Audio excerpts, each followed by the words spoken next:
Bon dia a tothom i benvinguts. Em dic Josep Bautista i avui us porto una història que em va portar a fer un petit projecte durant l'any passat. El fet és que va caure a les meves mans aquesta càmera analògica, una Contax T2, i l'he portat amb mi durant diversos viatges al 2024. Si voleu saber quina és la història darrere d'aquesta càmera i veure els resultats de com queden les fotografies, quedeu-vos fins al final d'aquest vídeo. Som-hi!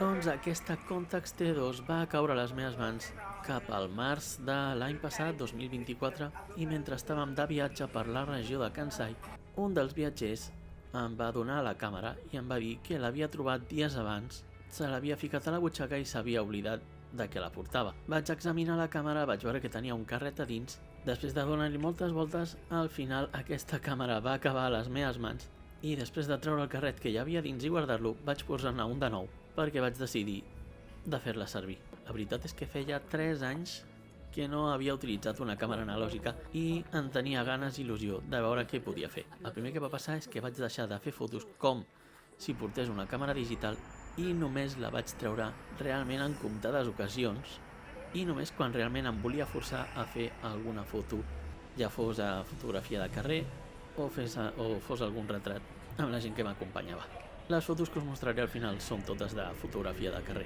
així que vaig estar utilitzant la càmera realment durant l'estiu, la tardor i l'hivern de 2024 i va ser el dia de Nadal, quan ja havia acabat amb un carret, que vaig agafar el meu carret i el carret que hi havia a la càmera quan ens la van trobar i vaig portar a revelar tots dos carrets. Evidentment, i per privacitat, no us mostraré les fotos del carret que hi havia dins la càmera, però jo sí que les he vist i el que puc dir és que són fotografies d'un viatge i no m'esperava la qualitat fotogràfica de qui era el propietari de la càmera segurament. I al veure les fotos em va saber encara més greu no haver pogut trobar el propietari de la càmera, perquè tampoc vaig ser jo qui realment la va trobar.